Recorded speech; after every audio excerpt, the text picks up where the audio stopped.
এমন আছে যেগুলি ইচ্ছায় অনিচ্ছায় ছাড়া পড়লে নামাজটাই শেষ হয়ে যায়, এটাকে রিপিট করার কোনো সুযোগ নেই। এগুলাকে বলা হয় ফারায়েজে সালাত। কিছু কাজ এমন আছে যেগুলি ভুলে ছাড়া পড়লে সহি সেজদা দিলেই নামাজটা সহি হয়, ইচ্ছাকৃত ছেড়ে দিলে সহি হয় না, এগুলাকে বলা হয় ওয়াজিবাতে সালাত। কিছু কাজ এমন আছে যেগুলি ভুলে ছাড়া পড়লেও নামাজ সমস্যা নাই, ইচ্ছাকৃত ছেড়ে দিলেও নামাজ সমস্যা নাই, তবে নামাজের কোয়ালিটি নিচে নেমে আসে, এগুলাকে বলা হয় সুনান ওয়া মুস্তাহাব্বাতে সালাত। কথা কি আপনারা বুঝতে পারলেন? আরবি বললাম কেন? আরবি বললাম কেন? আপনারা তো সবাই বাঙালি, বাংলাদেশি বাঙালি, তারপরে আরবি বললাম কেন?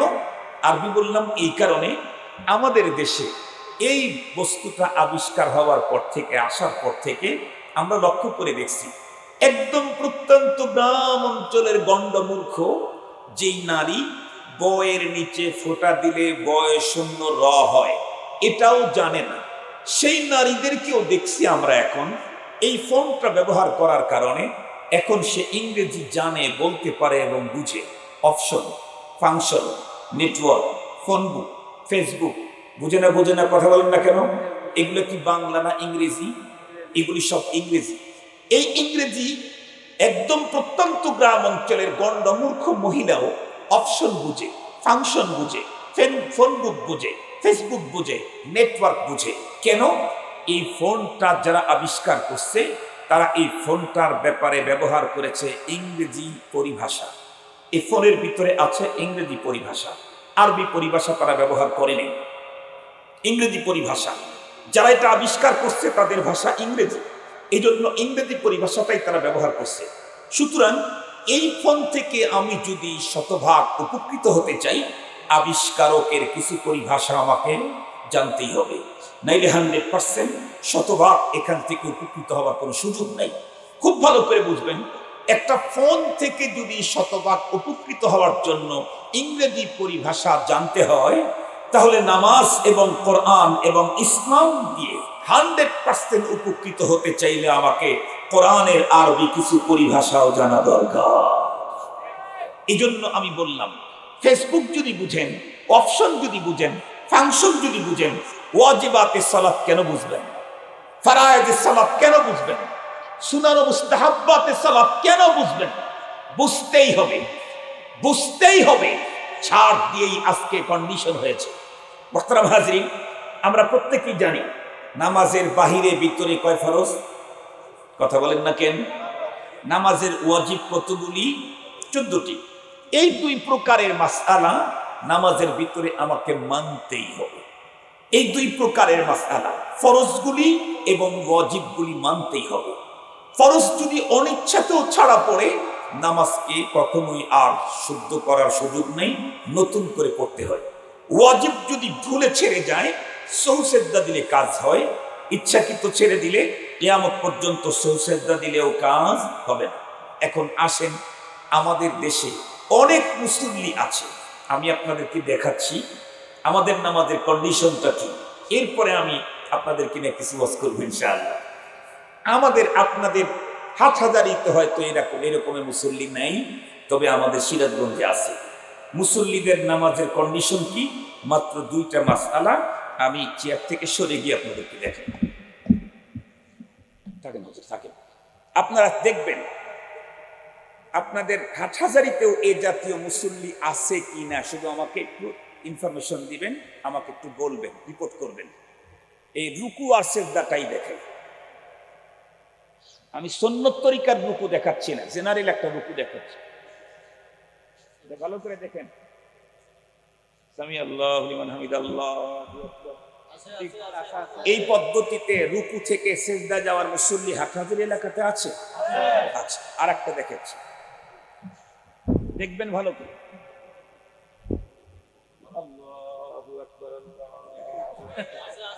এই জাতীয় সেজদা দেওয়ার মুসল্লিকে আপনাদের হাটহাজারীতে আছে? আর একটা মাসলা দেখাই, দেখবেন, আমার মুখের দিকে তাকাবেন।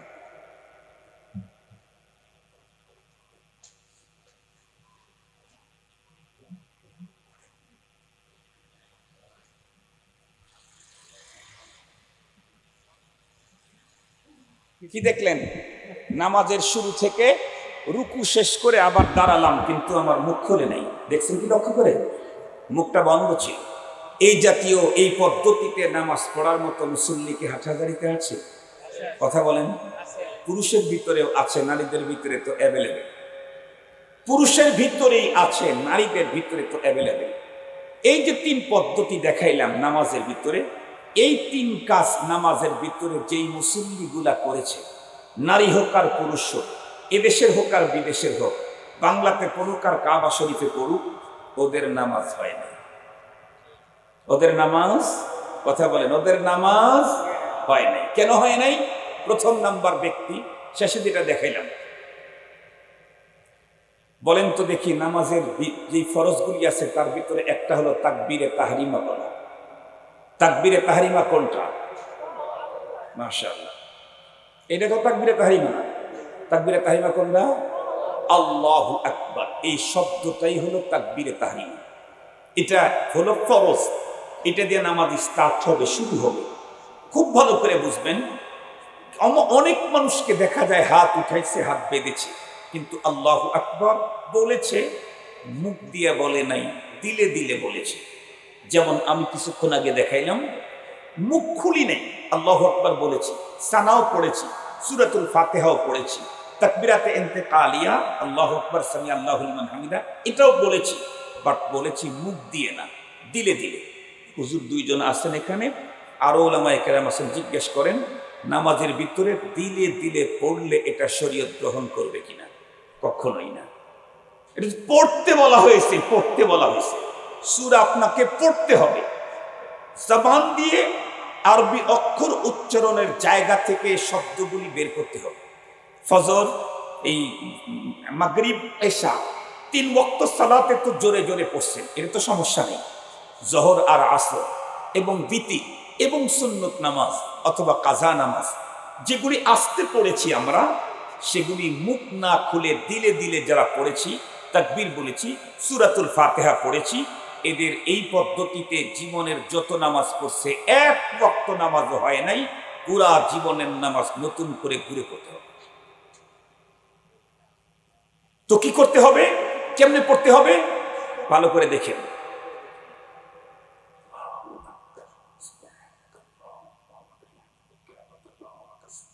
শুনছেন কিছু? আমি মুখটা একদম মাউথপিসের কাছে নিয়েছি যাতে আপনারা শুনেন। আমি এখানে নিয়ে তো আপনারা শুনতে পাবেন।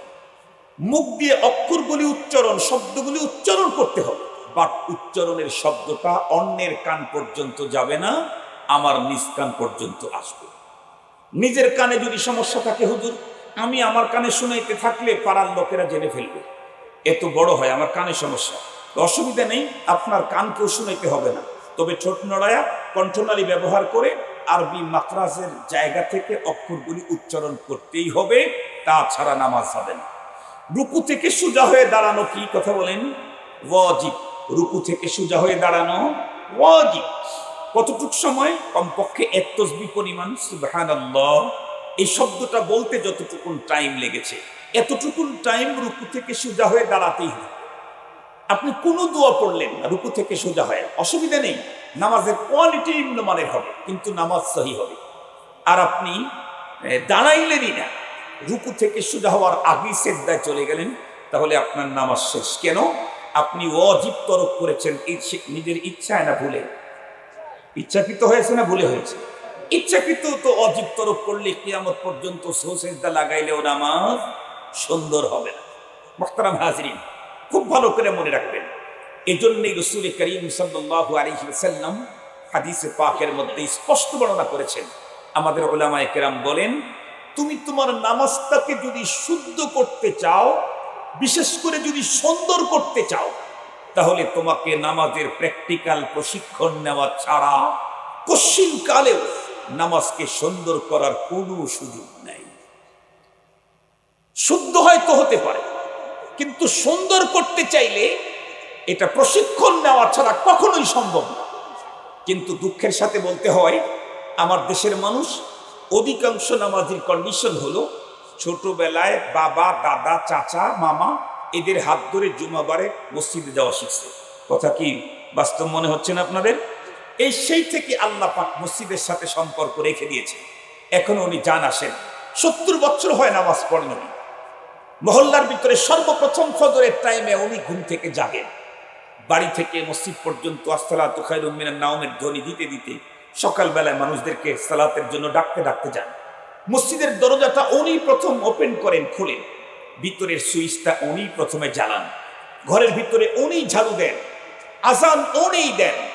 কিন্তু ওনার নামাজের কন্ডিশন হলো কি, 70 বছর হয় এই কায়দায় নামাজ পড়ছেন, এ পর্যন্ত একদিনও কোনো যোগ্য, দক্ষ, বিচক্ষণ, বিদগ্ধময় কোনো প্রশিক্ষণ প্রাপ্ত আলেমকে নিজের রুকুটাও কোনোদিন দেখায় নাই। হুজুর দেখেন তো আমার রুকুটা ঠিক আছে না, হুজুর দেখেন তো আমার দাঁড়ানোটা সহি আছে না, হুজুর দেখেন তো আমার সিজদাটা সহি আছে না। সিজদা দিলেই কবুল নো, রুকু দিলেই কবুল নো, নামাজ পড়লেই হয় নো। স্পষ্ট সহি হাদিসের বর্ণনা। এ হাদিস হানাফিরাও বলে, সালাফিরাও বলে। এ হাদিস হানাফিরাও বলে, সালাফিরাও বলে। আমাদের দেশের কিছু সালাফি আছে না, যারা হানাফিদের হাদিসকে সহি বলতে রাজি না। কিন্তু এই হাদিস ওরাও বলে, আমরা তো বলি ওরাও বলে। কি রাসূল করিম সাল্লাল্লাহু আলাইহি ওয়াসাল্লামের জীবদ্দশায় মসজিদে নববীতে গ্রাম্য এক সাহাবী আসলেন। উনি নামাজ পড়ার নিয়তে এসেছিলেন, জামাতের সাথে পড়বেন। গ্রাম্য মানুষ, আস্তে আস্তে জামাত শেষ হয়ে গেছে। মসজিদে নববীতে ঢোকার পরে এখন কি উনি কি নামাজ না পড়ে চলে যাবেন? না, উনি ওখানে নামাজ পড়লেন। নামাজ পড়ার পরে নবী আলাইহিস সালামের সাথে সাক্ষাতের জন্য আগায় গেলেন। নবী আলাইহিস সালাম সাহাবীকে ডেকে বললেন, ইরজি ফাসাল্লি ফা ইন্নাকা লাম তুসাল্লি। এই মেয়ে, তুমি আবার ঘুরে যাও আগের জায়গায় গিয়ে নামাজটা পড়ে নাও, তোমার নামাজ হয়নি। সাহাবী আবারও ঘুরে গেলেন, যায়া নামাজ পড়লেন আগের পদ্ধতিতেই। এসে নবীজির কাছে সাক্ষাৎ করলেন। নবীজি আবার বললেন, ইরজি ফাসাল্লি ফা ইন্নাকা লাম তুসাল্লি। এই মেয়ে, ঘুরে যাও, তুমি নামাজ পড়ছো, তোমার নামাজ হয়নি। সাহাবী আবারও গেলেন, যায়া একই পদ্ধতিতে আবারও নামাজ পড়লেন। নবীজির কাছে আসতে নবীজি বললেন, ইরজি ফাসাল্লি ফা ইন্নাকা লাম তুসাল্লি। সাহাবী তখন উত্তর করলেন, হুজুর আমাকে যতবার ফেরত দিবেন আমি তো এই ডিজাইন, এই পদ্ধতি জানি, এছাড়া ভিন্ন কোনো পদ্ধতি আমার জানা নেই। খুব ভালো করে বুঝবেন। প্রথম কথা হলো, এই সাহাবী কি নামাজ পড়তে রুকু বাদ দিয়েছিল? এই সাহাবী কি সিজদা ছাড়া নামাজ পড়েছে? এই সাহাবী কি নামাজে কোরআন শরীফ পড়ে নাই? এই সাহাবী কি কওমা জলসা করে নাই, কিয়াম করে নাই? সবই করেছে। তারপরে নবীজি বললেন, ইরজি ফাসাল্লি ফা ইন্নাকা লাম তুসাল্লি। মুহতারাম হাজিরিন, কারণ নামাজ আল্লাহর দরবারে কবুল করাইতে চাইলে মনে রাখবেন, নামাজটা মহানবী সাল্লাল্লাহু আলাইহি ওয়াসাল্লামের সুন্নতি ডেকোরেশনে সুন্দর করা লাগবে। নামাজের ডেকোরেশন হবে নবীজির সুন্নত দিয়ে। সুন্দর যখন হবে তখন মালিকের দরবারে কবুল হবেই হবে। নবী আলাইহিস সালামকে যখন সাহাবী বললেন, হুজুর আমি এই পদ্ধতি জানি, এছাড়া জানি না, তখন নবী আলাইহিস সালাম নামাজের বাস্তব আমলি প্রশিক্ষণ দিলেন। দেওয়ার পরে বললেন, নামাজটা দেখায়া বললেন, সল্লু কামা রাআইতুমুনি উসাল্লি। তোমরা পুরুষেরা আমাকে যেইভাবে নামাজ পড়তে দেখলে সেইভাবে নামাজ পড়বা। তোমরা পুরুষেরা আমি যেইভাবে নামাজ পড়লাম সেইভাবে নামাজ পড়বা। মুহতারাম হাজিরিন, কি বোঝা গেল? নামাজ শুদ্ধ এবং সুন্দর করতে চাইলে প্রশিক্ষণের কোনো বিকল্প নাই। আমি আগেই বলেছি, অশুদ্ধ তো গ্রহণই হবে না। গ্রহণ করাইতে চাইলে শুধু শুদ্ধ না, বরং সুন্দর করতে হয়। গ্রহণ করাইতে চাইলে শুধু শুদ্ধ না সুন্দর করতে হয়। আমাদের রাসূল করিম সাল্লাল্লাহু আলাইহি ওয়াসাল্লাম তাই বলেন, খামসু সালাওয়াতিন ইফতারাদাহুন্নাল্লাহ। আল্লাহ পাক রব্বুল আলামিন 5 ওয়াক্ত সালাত ফরজ করেছেন।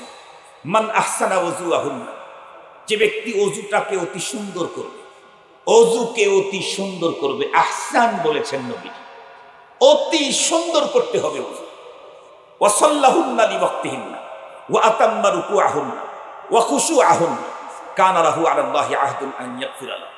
4 কোয়ালিটি, 4 শর্ত মেইনটেইন করে যেই মানুষ নামাজ আদায় করবে, আল্লাহ পাকের রাসূল বলেন ওই নামাজীর জন্য আল্লাহ পাকের পক্ষ থেকে প্রতিশ্রুতি, আইয়াগফিরা লাহু, তার জীবনের গুনাহ মাফ করে দিবেন।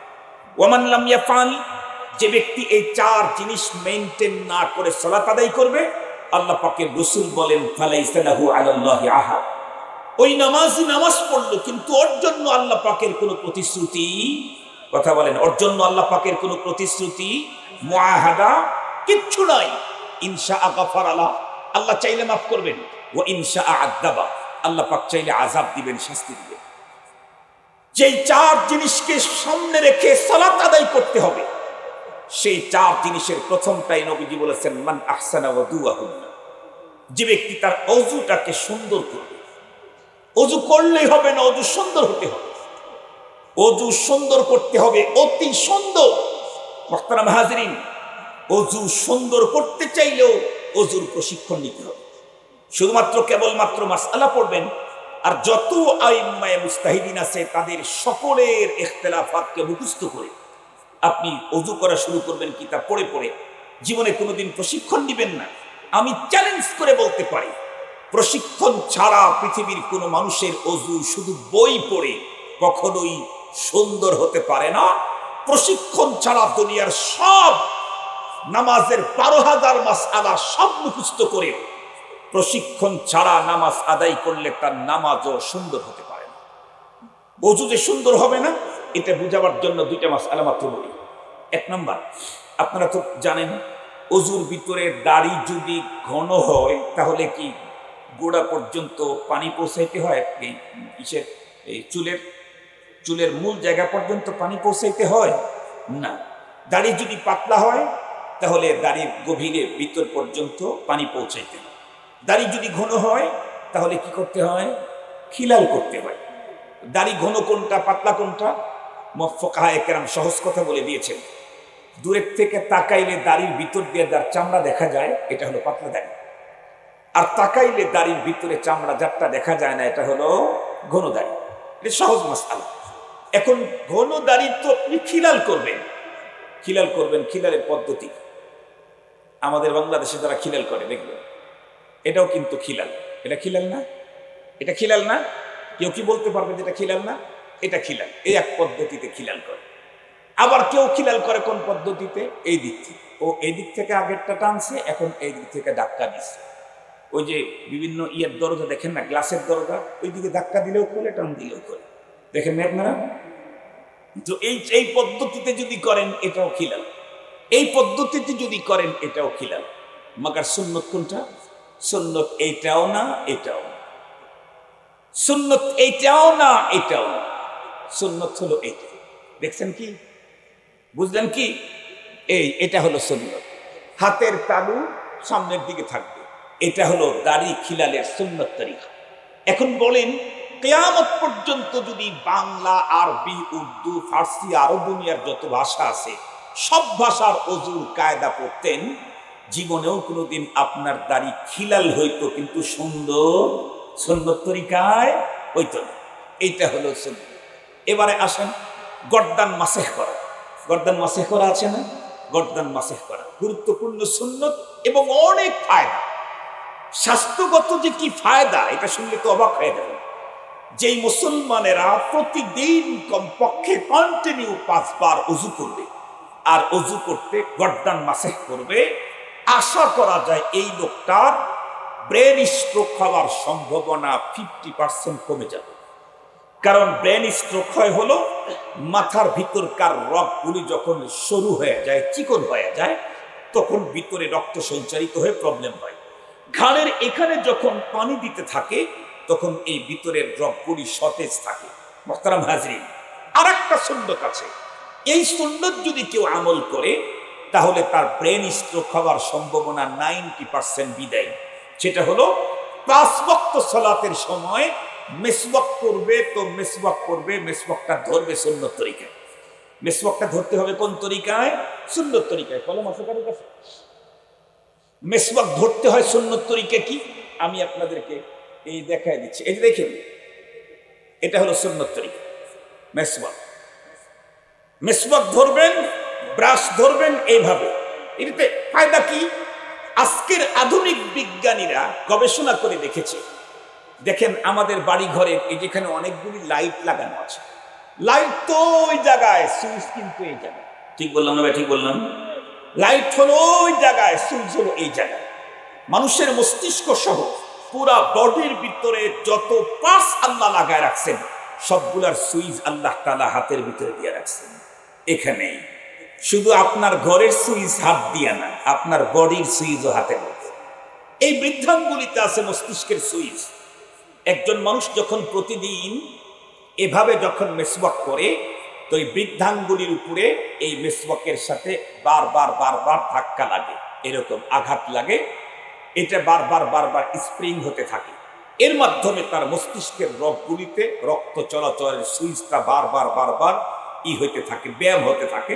এই কারণে এই পদ্ধতিতে যদি কেউ মেসওয়াক করে, তখন তার মস্তিষ্ক অর্থাৎ ব্রেন স্ট্রোক হওয়ার সম্ভাবনাটা 90% বিদায় হয়ে যায়। সুবহানাল্লাহি ওয়া বিহামদিহি।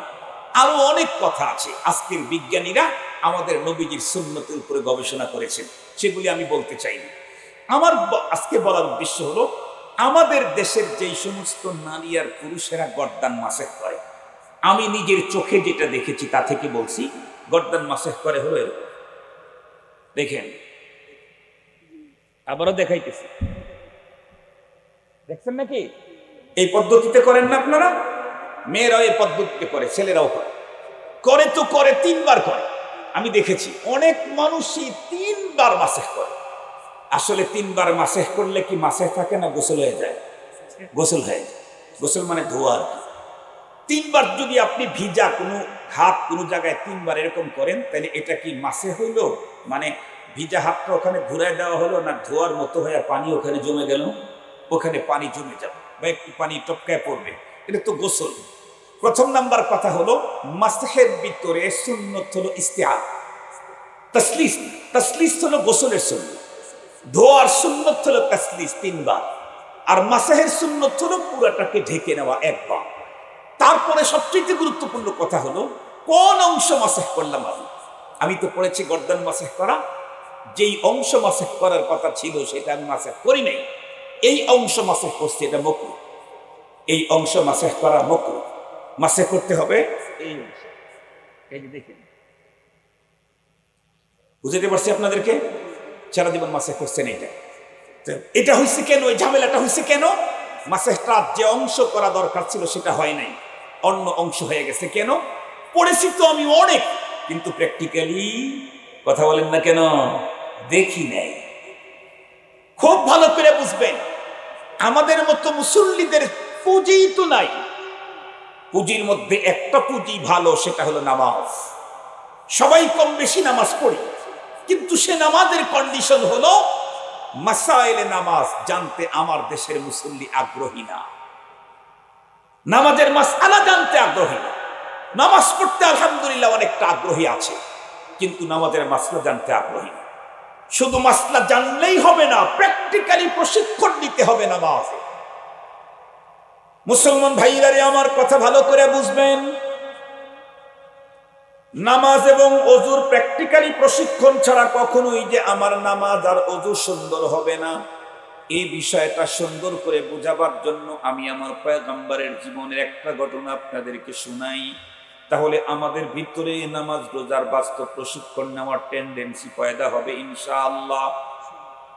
আপনারা প্রত্যেকেই জানেন, আমাদের পয়গম্বর জনাবে মুহাম্মদুর রাসূলুল্লাহ সাল্লাল্লাহু আলাইহি ওয়াসাল্লাম, উনি যখন যৌবন কাল ছিল, যখন জওয়ান ছিলেন, যুবক ছিলেন, ওনার তখন বন্ধুরা আমার জালওয়াত পছন্দ ছিল, লোকালয়ে থাকতে পছন্দ করতেন।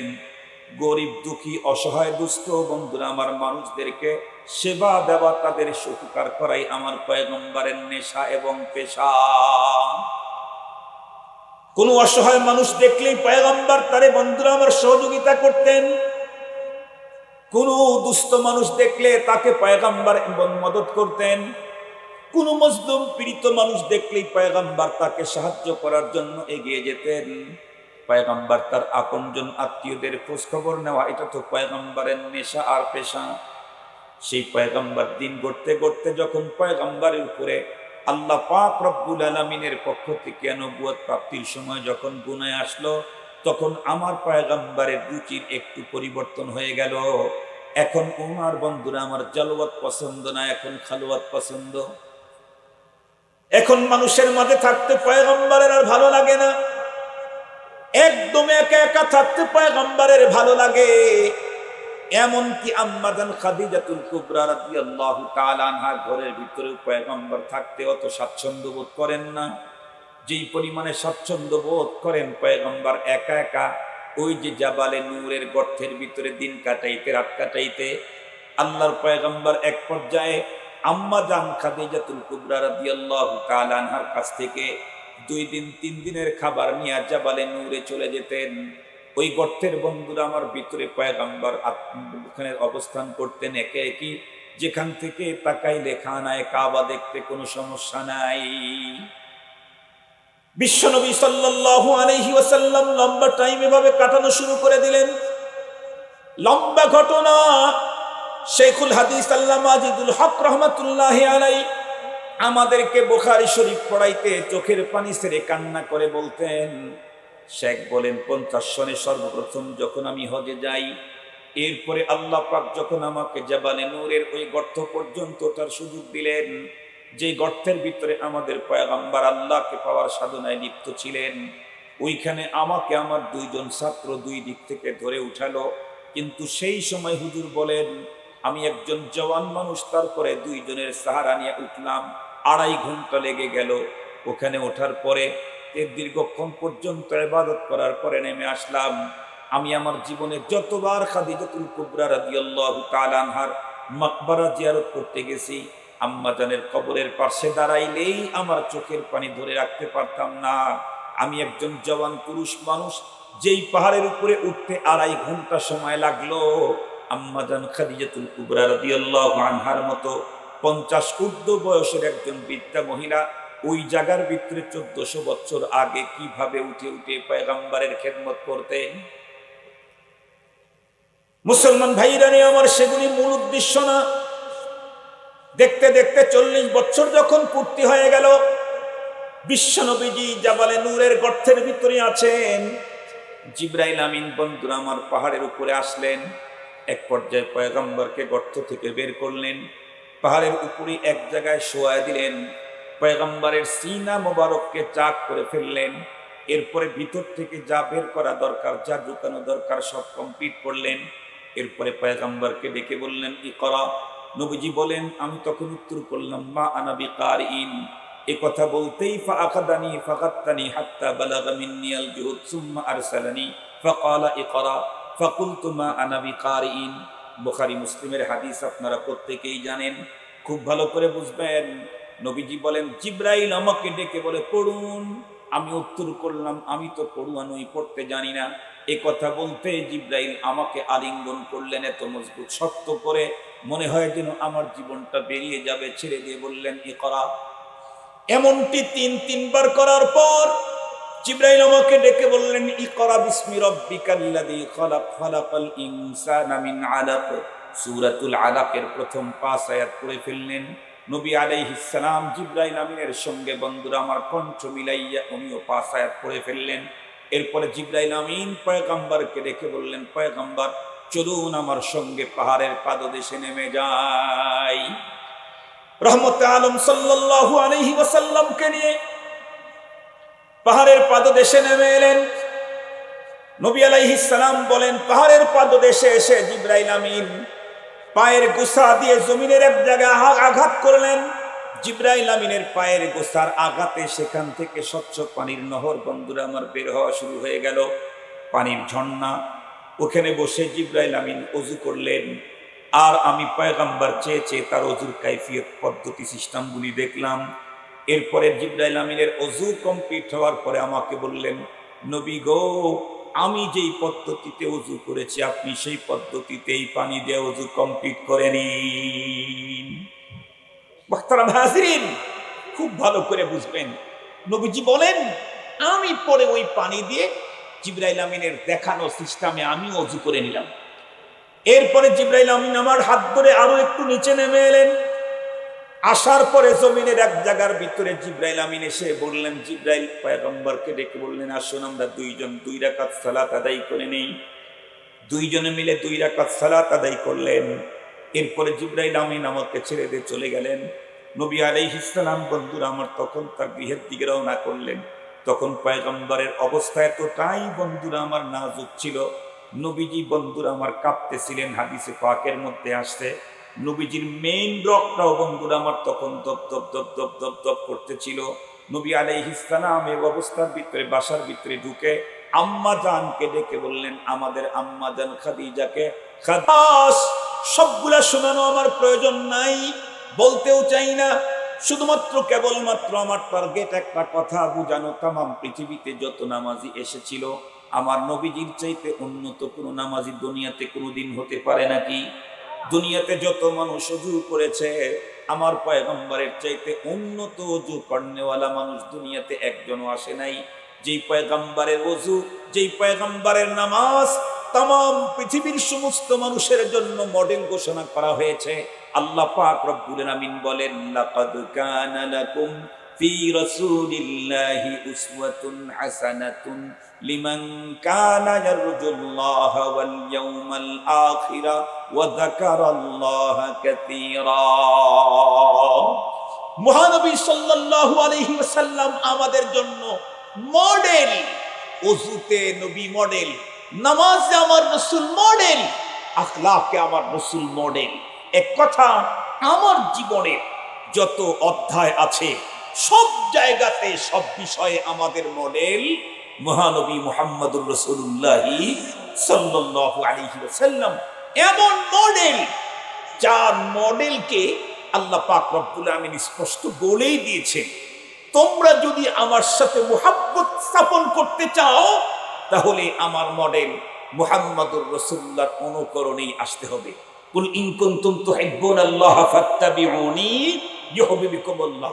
আল্লাহকে পাওয়া, জীবনের গুনাহ মাফ নেওয়া, আল্লাহর প্রিয় পাত্র হওয়ার অনলি ওয়ান ওয়ে, রাস্তা একটাই। কেউ যদি আল্লাহ পাকের প্রিয় পাত্র হতে চায়, কেউ যদি তার জীবনের সমুদায় গুনাহগুলি মাফ পেতে চায়, তার জন্য রাস্তা একটা, একটা মাত্র রাস্তা, অনলি ওয়ান ওয়ে, সেটা হলো ইত্তাবিউনি, মহানবী সাল্লাল্লাহু আলাইহি ওয়াসাল্লামের অনুকরণ, মহানবীজির অনুকরণ। এছাড়া ভিন্ন কোনো পথে আল্লাহর প্রিয় হওয়া যায় না, জীবনের গুনাহ ক্ষমা পাওয়াও যায় না। জীবনের গুনাহ কেউ ক্ষমা নিতে চায়, তাকে নবীজির পথে আসতে হবে। আল্লাহ পাকের প্রিয় পাত্র হতে চায়, তাকে নবীজির অনুকরণই করতে হবে। মুহতারাম হাজিরিন, যেই নবী আলাইহিস সালাম তামাম পৃথিবীর মানুষের জন্য মডেল, ইসলামের প্রতিটি হুকুম আহকাম পৃথিবীর মানুষ পালন করবে মুহাম্মাদি মডেলে। আমার নামাজ আল্লাহ পাকের কাছে চয়েস হবে কখন? আমার নামাজটা মুহাম্মাদি ডিজাইনে হবে যখন। আমার ওযু আল্লাহ পাকের কাছে চয়েস কখন? আমার ওযু মুহাম্মাদি ডিজাইনে হবে যখন। মুহতারাম হাজিরিন, এই ডিজাইন আমাকে প্র্যাকটিক্যালি প্রশিক্ষণ নিতে হবে। খোদ নবীজিও তো প্র্যাকটিক্যালি প্রশিক্ষণ নিয়েছেন নামাজে।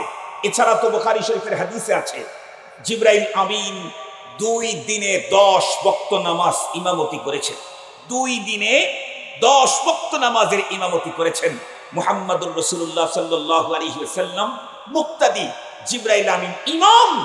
2 দিন 10 ওয়াক্ত নামাজ যেটা আমরা আদায় করি, এই নামাজের ইমামতি করে জিবরাইল আমিন বললেন, মা বাইনা হাদাইনিল ওয়াক্তাইন ওয়াক্তুল লাকা ওয়া উম্মাতিকা। ওগো রাসূল, এই যে 2 দিন আমি 2 টাইমে সালাত পড়ায়া দিলাম, সিস্টেম নামাজের ডিজাইন যা দেখাইলাম, এটাই আপনি এবং আপনার উম্মতের জন্য সিস্টেম, এটাই। সুতরাং আমি আমার নামাজটাকে সুন্দর করতে চাইলে অবশ্যই প্রশিক্ষণ নেওয়া দরকার আছে। সল্লু কামা রাআইতুমুনি উসাল্লি। কার কাছ থেকে প্রশিক্ষণ নেবেন? যে নিজেই প্রশিক্ষণ নেয় না, তাহলে তো দল্লা ফাআদাল্লাহ, তাহলে তো দল্লা ফাআদাল্লাহ। খুত্তারা খুত্তা কায়কুনাত বিদাত। যে নিজেই ঘুমন্ত সে আর একজনকে জাগাবে কেমন? যে নিজেই প্রশিক্ষণ নেয় নাই সে আবার আপনারে প্রশিক্ষণ দিয়ে আপনার নামাজটা সুন্দর করাবে কেমন? উলামায়ে কেরামের ভিতরে যারা আকাবির আসলাফের কাছ থেকে, প্রশিক্ষণ প্রাপ্ত বুজুর্গদের কাছ থেকে যারা নামাজের প্র্যাকটিক্যালি প্রশিক্ষণ নিয়ে যারা নামাজ শিখেছেন, তাদের কাছে গিয়ে আপনি আপনার রুকুটা দেখান। 70 বছর কত লক্ষবার রুকু করলেন, জীবনের একটা রুকু মুহাম্মদুর রাসূলুল্লাহ ডিজাইনে হয় নাই, তো এই রুকু দিয়ে আপনার কি হবে? 70 বছর জীবনে কত লক্ষ সিজদা করলেন, একটা সিজদাও মুহাম্মাদি মডেলে হয় নাই, তো এই সিজদা দিয়ে আপনার কতটুকু ফায়দা হবে?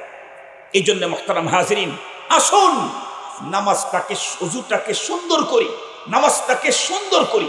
আমি বলছি, শুদ্ধ হয়তো কিতাব পড়ে হতে পারে, কিন্তু সুন্দর করতে চাইলে প্রশিক্ষণ ছাড়া, কথা বলে, সুন্দর করতে চাইলে প্র্যাকটিক্যালি প্রশিক্ষণ ছাড়া কশিন কালেও সম্ভব না। এই জন্য সালাতের প্রশিক্ষণের ব্যবস্থা করেন। বছরে একবার লাখ টাকা ব্যয় করে মাহফিল করেন। বছরে একবার এই দিনেই আসরের পরে অথবা মাগরিবের পরে যারা প্রশিক্ষণপ্রাপ্ত আলিম আছে তাদের কোনো একজনকে দিয়ে আসরের সালাতে যারা হাজির হবে তাদের প্র্যাকটিক্যালি দাওয়াতুল হকের যে কাজটা এখন আমাদের দেশে চালু আছে, প্র্যাকটিক্যালি সবগুলাকে নামাজে দাঁড় করায় নিয়ে নবীজি দাঁড়াইতেন পদ্ধতি কি ছিল? দাঁড়ানো অবস্থায় 11টি সুন্নত। দাঁড়ানো অবস্থায় কয়টা সুন্নত? 11টা সুন্নত। মনে রাখবেন, ফরজদার ওয়াজিব এই 13টা আর 14টা আমল করলে নামাজ শুদ্ধ হয়। আর নামাজকে সুন্দর করতে চাইলে আরো 51টা কাজ করা লাগবে। আরো কয়টা কাজ করা লাগবে? 51টা কাজ করা লাগবে। ইট, সুরকি আর রড এগুলি দিয়ে বিল্ডিং হয়। বিল্ডিং ডেকোরেশন করতে চাইলে কালার লাগে, রং লাগে, আরো অনেক কিছু লাগে না? অনেক কিছু লাগে, তাইলে সে ডেকোরেশন হয়। বিল্ডিং এর কালার করতে, ডেকোরেশন করতে রং চং অনেক কিছু লাগে। সুন্নতের ডেকোরেশন করতে 2 রাকাতে 51টা সুন্নত লাগে। সুবহানাল্লাহ বললেন না? যে নামাজের ডেকোরেশনের জন্য 51টা সুন্নত, খুব বেশি না তো। 13টা ফরজ, বাহিরে ভিতরে 13 ফরজ, 14টা ওয়াজিব, 51টা সুন্নত। এটি জেনে নেন এবং বাস্তবে এগুলা কেমনে আমল করতে হয় তার প্রশিক্ষণ নেন, এরপরে সালাত আদায় করেন। সিস্টেমটা কি খুব ভালো করে মনে রাখবেন। নামাজের তো পদ্ধতি আল্লাহ পাক তার রাসূল এমন ভাবে আমাদেরকে দিয়েছেন যে নামাজ যাতে কখনো কোনো নামাজের নামাজ নষ্ট না হয়। কিন্তু আমাদের অবস্থা কি? আমরা যখন আল্লাহু আকবার বলে মসজিদে দাঁড়াই তখন দেহটা মসজিদে থাকলেও মন আর 1 সেকেন্ড মসজিদে থাকে না, বাইরে বাইরে থাকে বেশি। ঠিক বললাম না? ঠিক বললাম? এই সমস্যা শুধু আমার না, আপনাদেরও আছে। আল্লাহু আকবার বলার পরে দেহটা মসজিদেই থাকে কিন্তু মন যে থাকে না, 1 রাকাত পরিমাণও থাকে না। 4 রাকাতের 1 রাকাত পরিমাণও নামাজের ভিতরে থাকে না। এই ঝামেলাটা কি শুধু আমার না, আপনাদেরও আছে?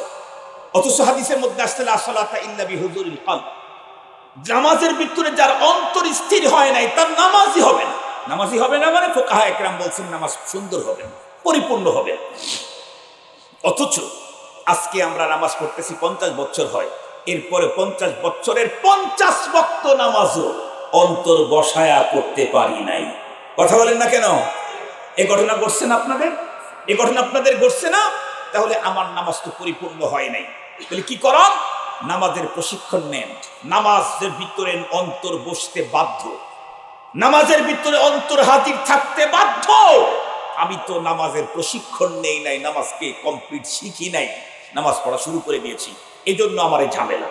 দেখেন, নামাজের শুরু আল্লাহু আকবার থেকে শুরু করে সালাম ফিরানের আগ মুহূর্ত পর্যন্ত মাঝখানে কি কোথাও 5টা মিনিটের বিরতি আছে যখন কোনো পড়াপড়ি নেই? কথা বলেন না কেন? আপনারা আমার কথা বুঝেন নাই? নামাজ আল্লাহু আকবার বলা থেকে শুরু করলাম, আসসালামু আলাইকুম রহমতুল্লাহ, আসসালামু আলাইকুম রহমতুল্লাহ বলে আমি শেষ করব। এর মাঝখানে কোথাও কি 5টা মিনিট সময় এমন আছে যে এই টাইম কোনো পড়াপড়ি নাই, শুধু বসে থাকা, এদিক ওদিকে জিকির করা, এরকম কোন অপশন আছে কি? খুব ভালো করে বুঝবেন। আল্লাহু আকবার বললাম, এরপরেই সুবহানাকাল্লাহুম্মা ওয়া বিহামদিকা, এটা শেষ হতেই আউযু বিল্লাহি বিসমিল্লাহ, এটা শেষ হতেই সূরাতুল ফাতিহা, এটা শেষ হতেই আর একটা সূরা শেষ হওয়া মাত্র আবার আল্লাহু আকবার। মাঝখানে কি 2 মিনিটের অপশন বিরতি আছে নাকি? 5 মিনিটের বিরতি আছে নাকি? এই রুকুতে গিয়েই সুবহানা রাব্বিয়াল আযীম, সুবহানা রাব্বিয়াল আযীম, শেষ হতেই আল্লাহু আকবার। এরপরে উঠেই রব্বানা লাকাল হামদ হামদান কাসীরান তাইয়িবান মুবারাকান ফীহি। দোয়া জানেন তো আপনারা? পড়েন কি এটা? আমাদের শেখুল হাদিস আল্লামা আজিজুল হক রহমতুল্লাহি আলাইহি বলতেন যে আমাদের হানাফি মাসলকের লোকেরা 2টা জায়গায় 2টা মসনুন দোয়া না পড়ার কারণে তুলনামূলক আমাদের চাইতে আহলে হাদিস সালাফিদের নামাজটা একটু ভালো হয়। কেন? বলে ওরা ওই 2 সময় 2টা দোয়া পড়ে। তার ভিতরে একটা হলো রুকু থেকে উঠে রব্বানা লাকাল হামদ হামদান কাসীরান তাইয়িবান মুবারাকান ফীহি। আমাদের দেশের কিছু কিছু সাধারণ মানুষ মনে করে আর এটা তো লামাযহাবীদের দোয়া। আসলে কি এটা লামাযহাবীদের দোয়া? এটা তো দোয়ায়ে মাসুরা, নবীজির দোয়া। কোনো ব্যক্তি যদি রুকু থেকে উঠে এই দোয়াটা পড়ে তাহলে এই লোকের রুকু থেকে সোজা হয়ে খাড়া হওয়ার যে ওয়াজিব, এটা তরক হওয়ার কোনো সুযোগ নাই। ও তো পড়তে হবে রব্বানা লাকাল হামদ হামদান কাসীরান তাইয়িবান মুবারাকান ফী। এটা পড়লেই রুকু থেকে সোজা হয়ে দাঁড়ানোর ওয়াজিব, নষ্ট হওয়ার কোনো সুযোগ নেই। এজন্যই তো বলা হয় সুন্নত হলো ফরজটাকে পরিপূর্ণ করে, সুন্নত হলো ফরজটাকে পরিপূর্ণ করে। দুই সেজদার মাঝখানে একটা দোয়া, সিরিয়াস একটা দোয়া, কিন্তু আমরা হানাফি মাসলকের লোকেরা এই দোয়াটা পড়ি না, অনেকেই পড়ি না, অল্প লোক পড়ে। সেটা কি? আল্লাহুম্মা গফিরলি ওয়ারহামনি ওয়াহদিনি ওয়াআফিনি ওয়ারযুকনি। আল্লাহু আকবার। একটু যদি ফিকির করেন, আল্লাহ পাকের রাসূল এই গুরুত্বপূর্ণ দোয়াটা সেটিং দিয়েছেন কোন জায়গায়?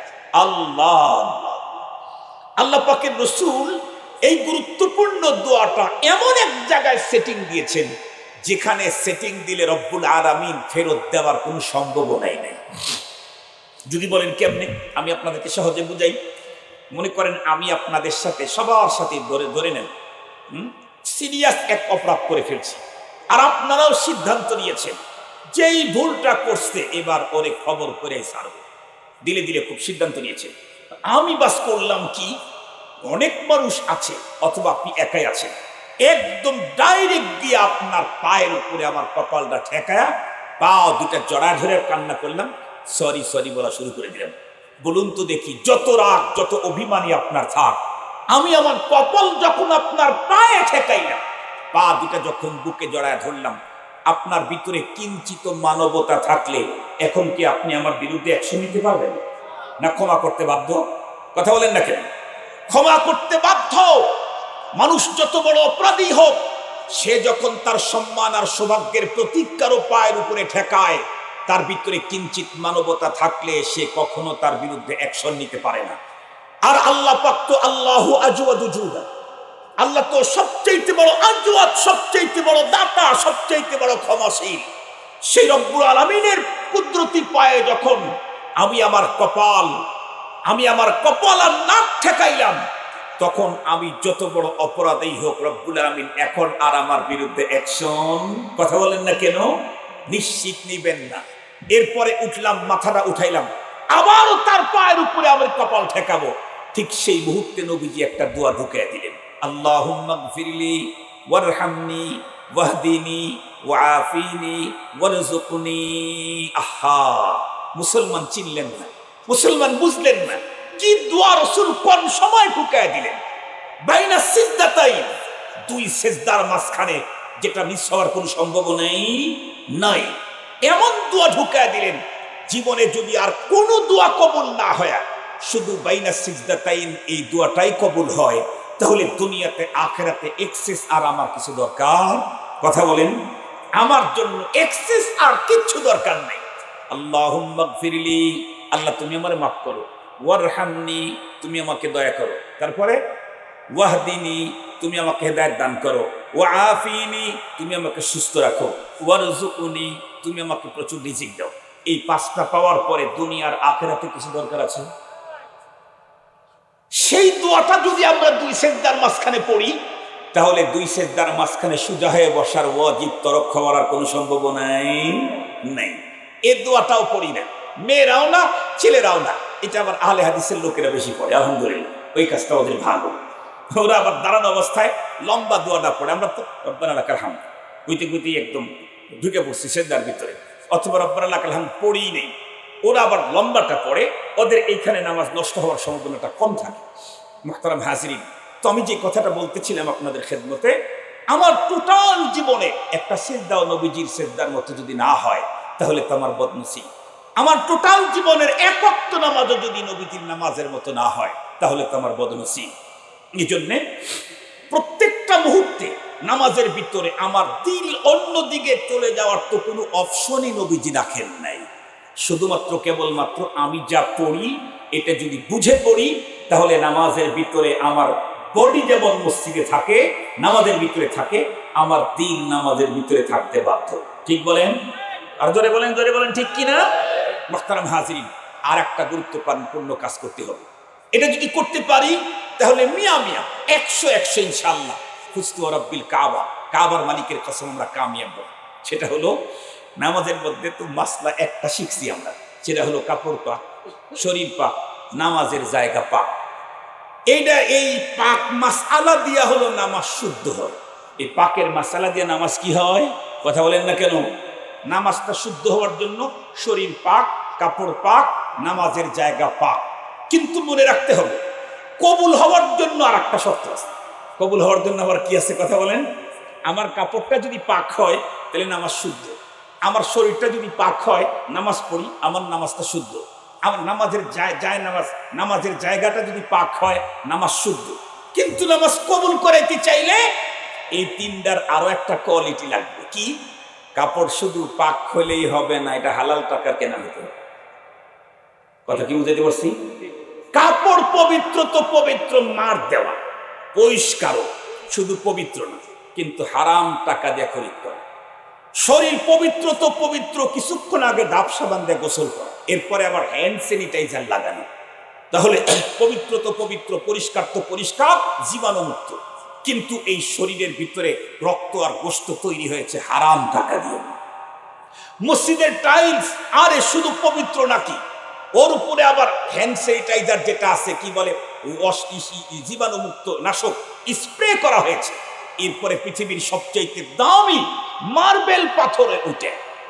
সব ঠিক আছে, পবিত্র তো পবিত্র, পরিষ্কারও আছে, কিন্তু ওই টাকা যে লাগাইছে হারাম টাকা দিয়ে, সুদের টাকা দিয়ে, ঘুষের টাকা দিয়ে, কলমের খোঁচা দিয়া জাতির টাকা কয়েক হাজার কোটি মেরে খেয়েছে।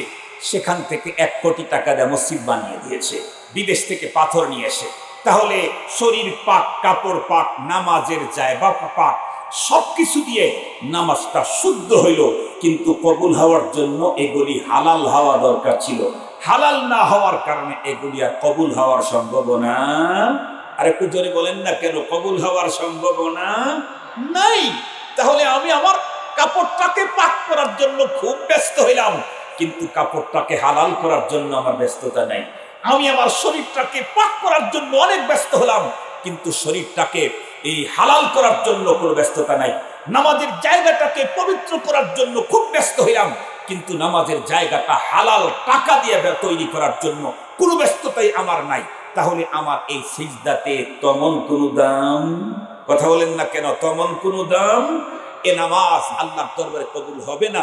এই নামাজ কবুল না হওয়ার কারণেই, আমার নামাজ না হওয়ার কারণেই আমি নামাজেও 1 নাম্বার, সুদেও 1 নাম্বার, নামাজেও 1 নাম্বার, ঘুষেও 1 নাম্বার, নামাজেও 1 নাম্বার, বেহায়াপনাতেও 1 নাম্বার, নামাজেও 1 নাম্বার, নানি নিয়ে আড্ডা দিতেও 1 নাম্বার, নামাজেও 1 নাম্বার, অন্য সব উড়িয়ানি বেহায়া বেলাল্লাপনাতেও 1 নাম্বার। একদিক থেকে নামাজি, অপর দিক থেকে বেপরদেগী। এটার সবগুলির মূল কারণ হলো আমরা যে সালাত আদায় করছি, এই সালাতটা হচ্ছে না। একে তো শুদ্ধ হতে হবে, আর একটা হলো এটা আল্লাহর দরবারে গ্রহণ করাইতে হবে। মনে থাকবে তো, আল্লাহর দরবারে গ্রহণ করাইতে চাইলে সালাতের 4টা কোয়ালিটিওয়ালা নামাজ আদায় করতে হবে। এই কথাটা বলেই শেষ করছি। 1 নাম্বার, মান আহসানা ওযুহুন্না, যে ব্যক্তি নামাজের ভিতরে অজুটাকে সুন্দর করে অজু করে। আমাদের নবীজির চাইতে উন্নত অজু পৃথিবীতে কারো নাই। এরপরেও নবীজি সুন্দর করে অজুই শুধু করতেন না, আল্লাহ পাকের কাছে আবার দোয়াও করতেন। আল্লাহুম্মা ইন্নী আসআলুকা তামামাল ওযু ওয়া তামামাস সালাত ওয়া তামামাল মাগফিরা। আয় আল্লাহ, আমি তোমার কাছে পূর্ণ ওযু, পূর্ণ সালাত, পূর্ণ ক্ষমার আবেদন জানাই। সুবহানাল্লাহ বলবেন না? আমাদেরটা ওযুও অসম্পূর্ণ, আবেদনও নাই। নামাজও অসম্পূর্ণ, আবেদনও নাই। আমাদের জিন্দেগি অসম্পূর্ণ, গুনাহ দিয়ে ভরা, মাগফিরাতের কামনাও নেই। অথচ রাসূল কারীম সাল্লাল্লাহু আলাইহি ওয়াসাল্লাম এই দোয়াটা কন্টিনিউ করতেন। আল্লাহুম্মা ইন্নী আসআলুকা তামামাল ওযু ওয়া তামামাস সালাত ওয়া তামামাল মাগফিরা। মনে থাকবে তো ইনশাআল্লাহ? আমাদেরকে এই কাজগুলি করতে হবে। মুহতারাম হাজিরিন, দ্বিতীয় নাম্বার হলো ওয়াসাল্লাহুন্না লিওয়াক্তিহিন্না, নামাজ পড়তে হবে তো সময় মতো। এটা পুরুষের চাইতে নারীদের গাফলতিটা বেশি। এভাবে সময় মতো নামাজ না, নামাজের ব্যাপারে চূড়ান্ত কাফের। মনে রাখবেন, নামাজিদের জন্য কিন্তু একটা জাহান্নাম আছে। কথা বলেন, নামাজিদের জন্য জাহান্নাম নাই? এ ভাই কথা বলেন না কেন? আল্লাহ পাকের কোরআনে আল্লাহ তাআলা কি বলেন? ফাওয়াইলুল লিল মুসাল্লিন, মানে কি? যারা নামাজ পড়ে না তারা। মুসাল্লিন মানে কি? যারা নামাজ ছেড়ে দিছে তারা, না যারা নামাজ পড়তেছে তারা? মুসল্লি মানে যারা নামাজ পড়ে তারা। তো মুসল্লিদের জন্য জাহান্নাম। কোন মুসল্লি? কোন মুসল্লি? আল্লাযীনা হুম আন সালাতিহিম সাহুন, তাই না? আল্লাযীনা হুম ইউরাউন ওয়ায়ামনাউনাল মাউন। নামাজের চূড়ান্ত উদাসীন আর মানুষ দেখানোর জন্যই নামাজটা পড়ে থাকে। মানুষ দেখানোর নামাজে আমাদের দেশে আছে না নাই? যদি এমনি না পান তাহলে নির্বাচন আসলে দেখবেন, যে কোনো নির্বাচন আসলে দেখবেন যারা আমাদেরকে ধর্ম ব্যবসায়ী বলে, প্রকৃত অর্থে ওরা হলো জঘন্যতম ধর্ম ব্যবসায়ী। ধর্ম ব্যবসায়ী মানে ধর্ম নিয়ে যারা ব্যবসা করে। আমরা তো ধর্ম নিয়ে সারা জীবনই চলি ধর্ম নিয়ে, আমরা আবার ধর্ম ব্যবসায়ী হলাম কেন? আমরা রাত্রেও ধর্ম, দিনেও ধর্ম, জটিলের ভিতরে ধর্ম, জটিল অবস্থা সারা ভিতরে ধর্ম। শুধুই প্রয়োজনের ক্ষেত্রে যারা ধর্ম ব্যবহার করে ওরা হলো অরিজিনাল ধর্ম ব্যবসায়ী। আল মারউ ইয়াকিস আলা নাফসিহি, আল মারউ ইয়াকিস আলা নাফসিহি। যে যেমন দুনিয়াটাকে সে তেমন মনে করে। চশমা রঙিন পড়লে তেমন দুনিয়া রঙিন দেখায় না? কথা বলেন, রঙিন দেখায় না? আমাদের ওই বন্ধুরা রঙিন চশমা পরে, ধর্ম ব্যবসা করে, এই জন্য আমাদেরকে ধর্ম ব্যবসায়ী ভাবে। মুহতারাম হাজিরিন, দ্বিতীয় নাম্বার হলো তাহলে নামাজ সময় মতো পড়তে হবে। আউয়াল ওয়াক্তে নামাজ পড়া হলো সবচেয়ে উত্তম। আউয়াল ওয়াক্তে নামাজ পড়া সবচেয়ে উত্তম। আমরা ইনশাআল্লাহ নামাজ পড়বো আউয়াল ওয়াক্তে। মুহতারাম হাজিরিন, তিন নাম্বার হলো আতাম্মা রুকুআহুন্না। নামাজের বাহিরটা সুন্দর করতে হবে। কি করতে হবে? নামাজের কি কোনটা সুন্দর করতে হবে? আতাম্মা রুকুআহুন্না। আমি তর্জমা করছি কি, নামাজের বাহিরটা সুন্দর করতে হবে। তার মানে 51টা সুন্নত দিয়ে নামাজের বাহিরটাকে ডেকোরেশন করতে হবে। কয়টা সুন্নত দিয়ে? 51টা। ওয়া খুশুআহুন্না, নামাজের ভিতরটাও সুন্দর করা লাগবে। নামাজের কোনটা সুন্দর করা লাগবে? ভিতরটা। নামাজের ভিতরটা সুন্দর করতে চাইলে তিনটা কাজ করণীয়, খুব জরুরি। এক নাম্বার হলো, আমি নামাজ পড়তে গেছি, আমার পরনের পোশাক, আমার নামাজের জায়গা, আমার বডি, এক কথা টোটালটা হালাল ইনকাম দিয়ে জীবন চালাতে হবে। কি দিয়ে বলেন? আরো একটু জোরে বলেন। এটাই তো এখন করোনায় আর কি আক্রমণ করছে, তার চাইতে বেশি আক্রমণ করছে হারাম। কথা বলেন, কথা বলেন। করোনায় আর কত পার্সেন্টেজ আক্রান্ত আমরা? কত পার্সেন্টেজ? তার চাইতে বেশি আক্রান্ত আমরা হারাম উপার্জনে, হারাম টাকা পয়সায় আমরা বেশি আক্রান্ত। কেউ ডাইরেক্ট, কেউ ইনডাইরেক্ট, কেউ 100%, কেউ 1/4%। আমরা লেগেই গেছি এর সাথে। এখান থেকে বাঁচার পথ আমাদেরকে বের করতে হবে। দিন যত ঘটতেছে, নামাজের প্রতি আগ্রহ বাড়লেও, রোজার প্রতি আগ্রহ বাড়লেও, কোরআন তেলাওয়াতের প্রতি আগ্রহ বাড়লেও হারাম ছাড়ার আগ্রহ বাড়তেছে না, বরং হারাম উপার্জন, এটা যে হারাম এটা অনেকের মাথার মধ্যে নেই। কি নামাজি কি বেনামাজি, একেবারে কুল্লুহুম সাওয়া সাওয়া, সব সমান সমান। আল্লাহ পাকে ভয়াবহ ভয়াবহ এই অবস্থা থেকে মুসলমানদেরকে আল্লাহ উত্তরণের তৌফিক দান করুন। এক নম্বর। দুই নম্বর হলো, নামাজ যখন পড়বো, শুধু নামাজ না, যে কোনো ইবাদতে, উবুদুল্লাহ কাআন্নাকা তারা ফাইন লাম তাকুন তারাহু ফাইন্নাহু ইয়ারা। নামাজ যখন দাঁড়াবো তখন কমপক্ষে এতটুকু মাথার মধ্যে রাখতেই হবে যে আমি যে সেজদা করতেছি, আল্লাহ আমার সেজদা দেখতেছে। এখন আমি ঘরে ঘরে যখন একা একা কোরআন শরীফ পড়ি তখন নর্মাল পড়ি। যেই হাটহাজারী মাদ্রাসার 2 জন হুজুর আসছে আমার পিছনে ইক্তেদা করছে, তখনও কি আমি নর্মাল পড়বো? তখন একটু। আর যদি বড় হাটহাজারী মাদ্রাসার মাহফিলের যদি ইমামতি করতে দেয়, তাহলে তো ইমামতির আগে চাটা খায়া গলার আগে চাঙ্গা করে দেবো। ঠিক বললাম না? ঠিক বললাম? তাহলে আমি অন্য কাউকে শুনাইতে চাইলে আমার কণ্ঠ, আমার তিলাওয়াত, আমার সেখানকার মদ, মাখরাজ, উচ্চারণ, সিহাব সবগুলি চাঙ্গা করি অন্য মানুষকে শোনাবার জন্য। তাহলে রব্বুল আলামিন যদি আমারটা শুনতে চান, আমি একা একা যখন নামাজ পড়ি তখন এমনি পড়ি, যেই দেখি পীর সাহেব হুজুর আসছেন, উনি তো ধরবেন যে তোমার রুকু তো সুন্নত তরিকায় হয় নাই, দাঁড়ানোটা সুন্নত তরিকায় হয় নাই, তোমার হাত উঠানো তো সুন্নত তরিকায় হয় নাই। এই জন্য সারাক্ষণ যাই করি তাই করি। পীর সাহেব হুজুর যদি বলছে যাও ইমামতি করো, তাইলে মোটামুটি 51 সুন্নত নতুন করে আবার দৌড় করি। কথা বুঝতে পারছি আপনাদেরকে? 51 সুন্নতের কাছে আরো 4-5টা যোগ করে 55টা আদায় করার জন্য চেষ্টা করি। এটা যদি পীর সাহেব হুজুরের সামনে নামাজ পড়লে যদি নামাজটা এত সুন্দর করে পড়তে হয়, পীর সাহেব হুজুরকে তেলাওয়াত শুনাইলে যদি এত সুন্দর করে পড়তে হয়, তাহলে আমি রুকু করছি, আমি সেজদা করছি, আমার রব দেখতেছেন, আমি কোরআন পড়ছি, আমার রব শুনতেছেন। তাহলে এটা মাথার মধ্যে থাকলে তখন আর অন্যদিকে মন যাওয়ার কোনো সুযোগ নেই। তখন শুধুই চিন্তা আল্লাহ কোনটা বা ভুল হয়, কোনটা বা ভুল হয়। পিছনে থাকলে যদি এই হয়, রব্বুল আলামিন সামনে তাহলে সে অবস্থায় কি হবে? এই জন্য ইবাদত এভাবে করতে হবে। আর 3 নাম্বার হলো, আমরা যা নামাজের ভিতরে পড়ি সে সবগুলার তর্জমার দিকে আমাকে লক্ষ্য রাখতে হবে। 4র্থ নাম্বার আরেকটা কাজ করলে ইনশাআল্লাহ 100 হয়ে যাবে। সেটা হলো, আমি যে সালাতটা যখন পড়ি তখন মনে রাখতে হবে, দিলের ভিতরে এটা ইয়াকিন রাখতে হবে, হয়তো বা এ নামাজ আমার জীবনের শেষ সুযোগ, আর আমি আল্লাহকে সিজদা করার সুযোগ জীবনে নাও পেতে পারি। এটা যদি মাথার মধ্যে ঢোকে যে আমার জীবনের শেষবারের মতো আল্লাহকে সিজদা করার সুযোগ আমি এখন পাচ্ছি, আর কোনোদিন নাও পেতে পারি, তাইলে দেখবেন ওই অবস্থা যদি মাথার মধ্যে থাকে তখন নামাজ কত সুন্দর হয়। এটা আপনাদের যদি নাও বুঝে আসে, বিগত সময় যেই সমস্ত ওলামায়ে কেরাম ক্রাইসিস অবস্থার ভিতরে পড়েছিল, ভিতরে বা বাইরে, তাদের নামাজটা প্রকৃত নামাজই হয়েছে বিগত সময়। জীবনের কোনো নামাজের মধ্যে অত কান্না আসে নাই, ক্রাইসিস পিরিয়ডে নামাজের ভিতরে যে কান্না আসছে, দাঁড়ানোর আগে চোখ থেকে পানি, 1 সেকেন্ডের জন্য রব্বুল আলামিন সামনের থেকে সরে না, মন অন্য দিকে যায় না। কেন? প্রতিটি মুহূর্তই শুধু নতুন নতুন খবর, এই আসতেছে, এই গাড়ি ঢুকলো, এই ধরলো, এই এলাকায় ঘেরাও করলো, এই করলো, সেই করলো। ওই সময়ের নামাজ, ওই সময়ের রোজা, ওই সময়ের ইবাদত, ওই সময়ের কোরআনে পাকের তিলাওয়াত, আল্লাহ। সেজন্যে আমাদের এক হুজুর বলছে যে আল্লাহ পাক যা করে মঙ্গলের জন্যই করে, আমাদেরকে আল্লাহ পাকের কাছাকাছি পৌঁছায় দেওয়ার জন্য এই ব্যবস্থা আল্লাহ পাক তৈরি করে দিয়েছেন। এতটুকুনি বললাম, মুগলাক কথা বললাম, একদম খুলে বললাম না। যারা বুঝে ফেলেছেন, তো আমি আপনাদের কাছে অনুরোধ করব, কোরআন প্রচার, ইসলাম প্রচার সংস্থা, ইসলামের মূল তো নামাজ। কথা বলেন, ইসলামের মূল কি? নামাজ। বুনিয়াল ইসলাম আলা খামস, ইসলামের বুনিয়াদি 5টা, তার ভিতরে একটা হলো নামাজ। এই নামাজটা আমরা প্রত্যেকে সুন্দর করবো তো ইনশাআল্লাহ? শুদ্ধ তো করবোই, সুন্দর করবো তো ইনশাআল্লাহ? সুন্দর করতে চাইলে অজু সুন্দর করতে হবে। অজু অসুন্দর হইলে নামাজ সুন্দর হওয়ার কোনো সুযোগ নাই।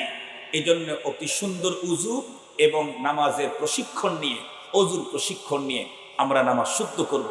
মা বোনদের আর পুরুষের নামাজের ভিতরে কিছু পার্থক্য আছে।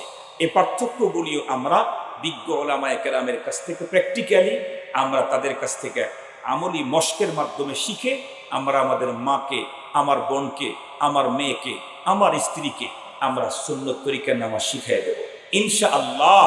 দেখবেন নামাজটা যদি আমাদের সুন্দর হয়, আমাদের জিন্দেগি সুন্দর হয়ে যাবে। নামাজটা যদি সুন্দর হয়, মালিকের কাছে চাইতে দেরি হবে, মালিকের কাছ থেকে মঞ্জুরি পাইতে দেরি হবে না। আল্লাহ পাক আমাদের সকলকে আলোচিত কথার উপরে আমল করা, নামাজকে সুন্দর করা, নামাজকে পরিপূর্ণ করা, অজুকে সুন্দর করা, অজুকে পরিপূর্ণ করা, আল্লাহ পাকের পক্ষ থেকে পরিপূর্ণ মাগফিরাত নেওয়ার তৌফিক দান করুক। ওয়া আখিরু দাওয়ানা আনিল হামদুলিল্লাহি রাব্বিল আলামিন। আসসালামু আলাইকুম ওয়া রাহমাতুল্লাহি তাআলা। দরুদ শরীফ পড়েন, আল্লাহুম্মা সাল্লি আলা সাইয়্যিদিনা মাওলানা মুহাম্মদ ওয়া আলা আলিহি ওয়া আসহাবিহি ওয়া বারিক ওয়া সাল্লিম। আলহামদুলিল্লাহি রাব্বিল আলামিন। ওয়াসসালাতু ওয়াসসালামু আলা সাইয়্যিদিল আমবিয়াই ওয়াল মুরসালিন ওয়া আলা আলিহি ওয়া আসহাবিহি আজমাইন। আল্লাহুম্মা লাকাল হামদু কুল্লুহু ওয়া লাকা